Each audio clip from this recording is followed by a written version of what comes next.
Kahit nga tong si Oliver, may din dugo sa kanya eh. Pero mga bro, chill lang kayo. Ako nang bahala. Kung pineste niya yung mga pamilya nyo, pepestehin ko rin yung pamilya niya. Yan kung ako sa'yo.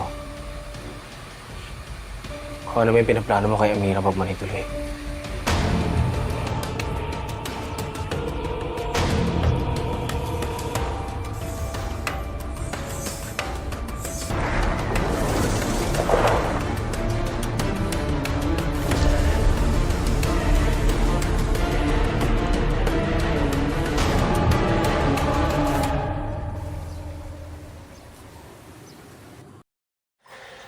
Ayan, simula na naman ang Crazy Five sa kanilang mga plano laban kay Amira.